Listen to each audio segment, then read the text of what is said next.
뭐 여러 가지 여론조사가 나오고 있어요. 나오고 있는 여론조사들을 조금만 더 한번 보겠습니다. 첫 번째 여론조사는 참여연대가 촛불 1년 여론조사를 했습니다.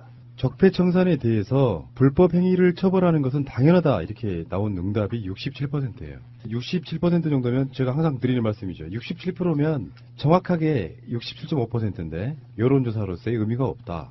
네, 압도적이다. 압도적이다. 예. 정치 보복이라고 말한 사람들이 25.7%밖에 안 돼요. 4분의 1 정도만 그렇게 생각하고요. 여론조사가 왜 중요해지냐면은 모든 사안들을 다 투표로 해결할 수가 없잖아요. 국민 뜻을.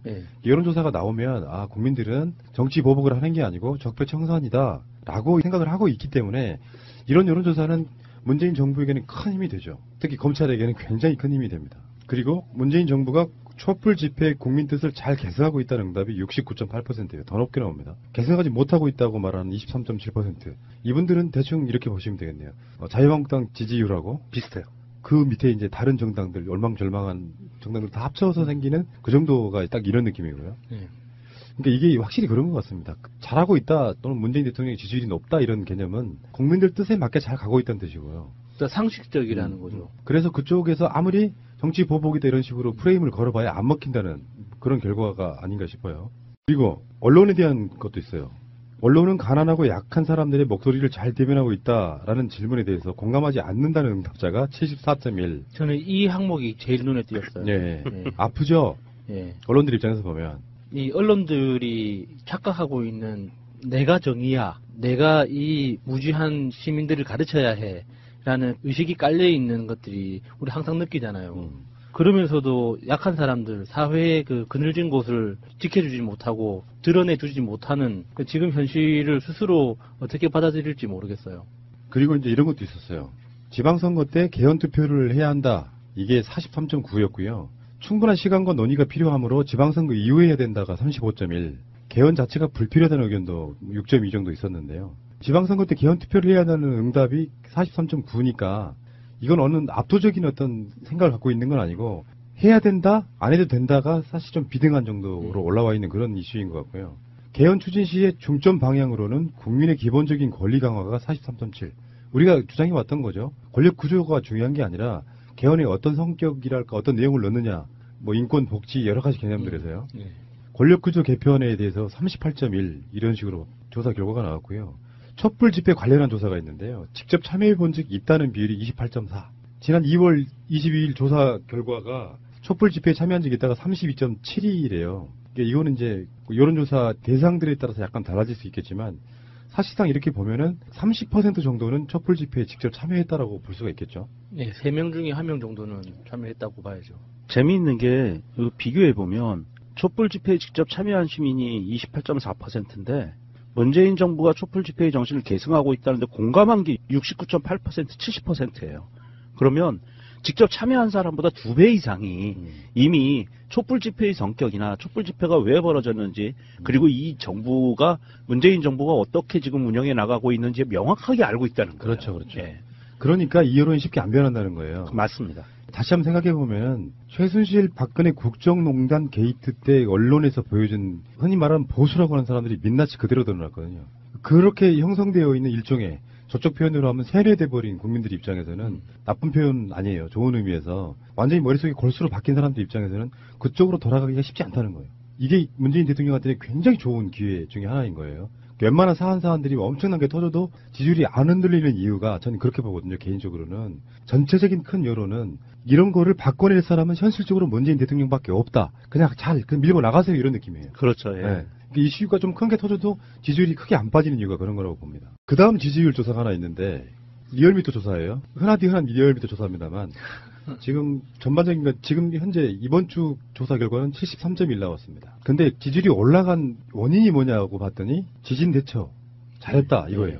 문재인 대통령의 지지율이 오른 곳은 명확하게 많이 오른 곳은 기존의 보수층과 TK에서 많이 오른 거예요. 이 지진 대처를 잘한 것을 보고 이게 이념의 문제가 아니라 안전의 문제라는 생각으로 바뀌는 사람들이 점점 많은 거죠. 그러니까 유여해 같은 사람들이 아무리 뭔가를 해봐야 결론적으로는 안 통하더라. 정치적인 아젠다 갖고 반대를 위한 반대 일삼으면서 뭐 말도 안 되는 소리를 막말 비슷하게 했잖아요. 그러면 예전 같으면 자기들을 지지했던 지지층이 결집을 해요. 그것 때문에. 그런 것도 같아. 왜냐면 정치라는 게 약간 사기술이잖아요. 판단 능력이 좀 떨어지시는 분들한테는 선동적 구호를 들이대고 와 뭉쳐봐 문재인 잘못하고 있어라고 이야기를 하면 옛날 같으면 뭉쳐준다고요. 근데 오히려 자유한국당 지지율이 떨어져 버렸어요. 그 논란 속에서. 왜? 국가적인 중대한 사안들이 있는데 거기서 또 반대를 위한 반대를 하고 있어요. 내가 보기엔 잘하고 있는데 그 판단 능력이 훨씬 더 많이 생겼다 이렇게 보는 것도 맞을 것 같아요. 문 대통령 지지율이 보수층하고 TK에서 올랐다는 것은 나름대로 의미하는 바가 훨씬 큽니다. 이제는 우리가 기존에 관성적으로 찍어왔던 그런 것들에 대해서 좀 생각이 좀 바뀌는 부분도 생길 거라고 보고 이런 거 있잖아요. 성주 대통령 선거 때 지지율 같은 걸 보면서 사람들이 많은 분들이 공격도 했지만 한편으로 보면 예전에 비해서 많이 올랐단 말이에요. 예. 압도적으로 문재인 대통령을 찍어주진 않았지만 그러니까 성주가 깨어나고 있는 것처럼 그런 사안들 때문에 포항도 마찬가지라는 거죠. 그 지역들에서 그런 사고가 나서 정부가 잘 처리를 하게 되면 오히려 그걸 바탕으로 많은 사람들이 지지하게 되는 결과가 나온다 이렇게 보는 거예요. 국민의당이 바른정당과 통합론 때문에 창당 이후 최저치를 계속 갈아치우고 있다고 하잖아요. 이번 여론조사에는 4.4% 지지율이 나왔는데 이게 오차범위보다 낮은 수치잖아요. 그거는 이제 길거리 지나가다가 아무한테 물어봐요. 지지하는 정당이 누구예요? 그러면 아무도 안 나와. 근데 특정한 일부가 1000명 중에 만약에 4%라고 칩시다. 그럼 40명이잖아. 길거리에 1000명을 풀어라. 여론조사 참여했던 사람들. 그중에 국민의당 지지자 찾아내기. 윌리들 찾아라 뭐 이런 게임 같은 거. 근데 결정적인 거는 이제 TBS가 의뢰했던 수능을 연기한 게 맞냐. 국민들이 정말 현명하십니다. 수능 연기 잘했다가 83.6이에요. 잘못했다는 12.8밖에 안 됩니다. 잘못했다라고 대답한 사람들은 뭘까요? 그냥 뭘 해도 싫은 사람들 아닐까요? 그러니까 이건 오리지널 자유한국당 지지자. 반대 진영 쪽의 논리를 그대로 갖다 쓰면서 어떤 비판적인 생각도 없는 사람들. 그러니까 자유한국당 지지율이 뭐 등등해서 문재인 대통령이 잘못하고 있다가 20% 조금 넘는 정도 수준이라고 하면 그 중에서도 골수인 사람들은 뭐든지 싫은 거예요. 그리고 골수 자본주의자들 있죠.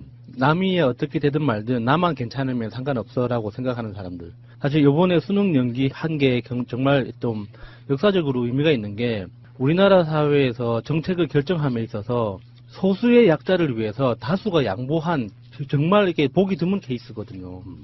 그래서 이번에 수능 연기 정책 자체를 받아들인 이 고3 수험생들과 다른 응시자들도 정말 대단한 분들이에요. 그러니까 문재인 대통령한테 여러 가지 과학적으로 설명할 수 없는 기회가 오는 건 이런 부분이라고 생각해요. 지금 이 여론조사에는 지역과 연령, 지지 정당, 이념 성향층에서도 압도적으로 높거나 대다수로 나타났다. 자유한국당을 지지하는 사람 입장에서도 수능 연기 잘했다고 생각하는 거예요. 그러면 이게 가랑비에 옷 젖는 거랑 비슷해요. 문재인 잘하는데 홍준표는 일종의 이제 문재인 대통령의 야당 카운트파트는 홍준표인 거잖아요. 네. 예전 같으면. 네.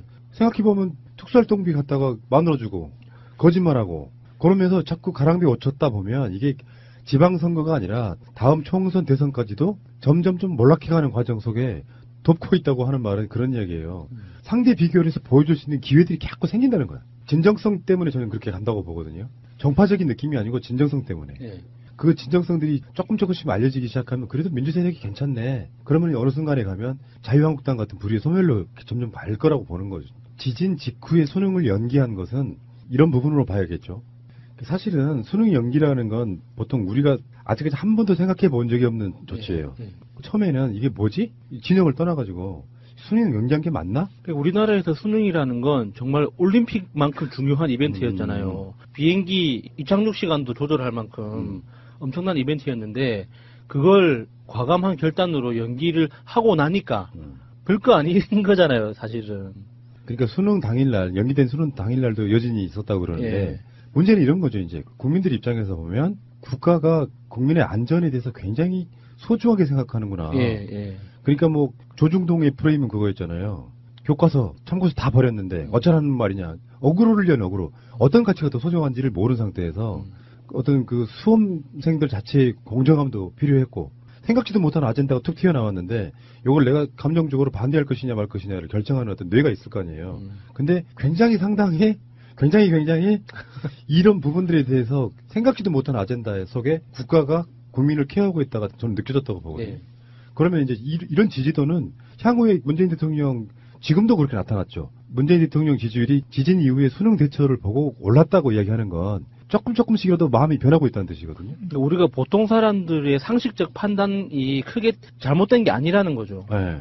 그게 정부가 보여주고 있는 거니까 그동안은 너무 전문가적 입장에서 어려운 이야기를 해가면서 시민들의 생각과 다른 게 전문적이라는 어떤 그런 암묵적인 억압이 있었거든요. 근데 지금은 그게 아니라 너무나 당연하고 상식적인 게 옳은 생각이라는 거를 정부가 보여주고 있어서 마음에 들어요. 대통령이 내가 찍진 않았지만 잘하네. 음. 꽤 잘하네. 오, 정말 잘하네. 어느 날 갑자기 여론조사입니다. 문재인 대통령은 잘하고 있습니까? 네. 지지하는 정당은요, 처음에는 없음으로 바뀌어요. 자유한국당 지지자였으니까. 그러다가 다음 여론조사가 오면은, 더불어민주당 괜찮은데, 뭐 이런 정도로 바뀌는 거예요.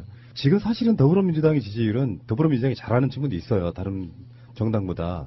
그렇지만 문재인 대통령이 계속 끌어가고 있는. 지금은 이제 문재인 대통령에게 더불어민주당이 약간 빚진 느낌.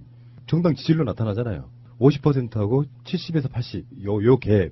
결국에는 그렇게 따라가야 되는 건 맞기는 맞는 것 같은데. 문재인 대통령이 보여주고 있는 정치 잘함. 지진 대처 효과도 있었지만 사드 문제 해결. 중국하고의 관계. 예, 그 예. 관계가 완전 풀리는. 예. 뭐 문재인 패싱이네 뭐네 공격해댔지만 트럼프가 와서 문재인 대통령을 막 길을 살려주려고 노력하는 모습 보여요. 그러니까 지금 중국에서 사업하시는 분들 이렇게 소식을 보면 정말 놀라워요. 중국이란 나라도 놀랍더라고요. 이게 시진핑하고 문재인 대통령하고 악수하고 화해를 했다. 평화무드가 만들어졌다라는 소식만 가지고도 금방 바뀌는 분위기, 이 소비 분위기도 급변경되는 이런 분위기가 중국이라는 나라가 덩치가 크기 때문에 뭐 변화가 느릴 거라고 생각할 수도 있는데 진짜 빠른 것 같아요. 정부 사라 그러면 그게 맞다 생각하는 CCTV나 이런 데서 나오는 발표가 거의 대부분의 어떤 판단을 좌우해버리는 그런 부분들이라고 생각해요. 그러니까 이론조사를 전반적으로 보면은 빠질 때가 됐는데 요거 생각도 바꿔야 돼요. 패러다임을.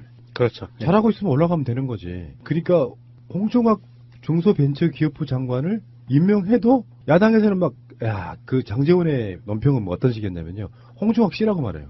전원이라고 부를 거라고. 장관이라고 안 부를 거라고. 그렇게 논란이 됐지만 지지율 안 빠지잖아요. 지금 현재 보수 야당들 이런 사람들의 패러다임이 바뀌지 않는 한 이게 역전되거나 그럴 가능성은 전혀 없어 보여요. 이게 자유한국당 의원들이 지금의 이 지지율을 보면서 야, 왜 민주당 지지율이 안 빠지지? 이렇게 궁금해할까요? 안 그러면 이게 뭐 조작이다. 이럴 리가 없다. 이런 식으로 의심을 할까요? 홍준표의 얼마 전에 워딩 그거였잖아. 숨문표, 샤이, 전체적인 분위기에 휩쓸려 가서 제대로 말 못한다. 그래서 여의도 연구소가 조사를 해봤더니 우리 당 지지율이 25%인가 나왔다. 뭐 이런 식이었단 말이에요. 별 의미도 없는 높아도 지지율이긴 좋겠다. 하지. 25%. 근데 그렇긴 한데 안철수의 생각과 홍준표의 생각과 유승민의 생각은 같을 거라고 생각해요. 그런 관점에서 보면 분위기에 휩쓸려가는 밴드웨건 효과. 그 밴드웨건 효과 속에서 지금 본인들은 언더독 효과를 노리는 거지만 안 올라가고 있는 게 태도의 문제라니까요. 정권이 출범한 지 얼마 안 돼서 컨벤션 효과가 꽤 오래간에 하지만 언젠가 하면 무너진다 생각하고 여론조사는 지금 왜곡돼 있다고 생각하고 실제로 숨은 우리 지지자는 많다고 생각하죠. 사실 정치인들은 그렇게 생각해야 돼요. 정신 승리라도 해야지. 그렇게 안 하면 살기 네. 힘드니까. 못 견디면 아마 자기들 공약대로 그냥 빠져 죽거나 장을 지지거나 뭐 이럴걸요. 그런 생각을 분명히 갖고 있는 건 맞는 것 같은데 실제로 왜 지지율이 안 오르는지를 모르는 거예요. 다시 안철수 대표나 홍준표 대표에게 제가 충고 드릴게요. 잘하는 건 잘한다고 해요, 제발. 그게 당신들의 면이 빠지는 게 아니야. 국민과 공감대를 같이 맞춰가면서 같이 보조를 맞추다가 그래서 국민들한테 그 적대감을 좀 누그러뜨린 뒤에 조금 잘못하고 있는 게 있으면 비판을 해. 그때는 그 국민들이 그걸 받아들여주며 잘하는 것들이 많을 때는 조금 잘못하는 거에 대한 비판 능력이 좀 떨어져요, 국민들은. 잘하는 건 잘한다고 해주다가 못하는 것들이 자꾸 나오면 비판을 계속 하다 보면 언젠가는 가랑비 옷이 졌겠죠. 그렇게 해서 정권을 쫓아가는 거지 처음부터 비판을 시작해가지고 잘한다는 이야기는 거의 안 하는 상태가 되면 이 사람들 말을 믿지 않게 된다는 거예요. 지금 홍준표한테 팁 주시는 거예요? 네. 알겠습니다. 어쨌든 간에 여론조사가 주는 밝은 희망은 저는 보고요. 여러분들은 뭐 문재인 너무 빤다 하실지 모르겠지만 잘하는 사람은 우리처럼 빨아들여야죠.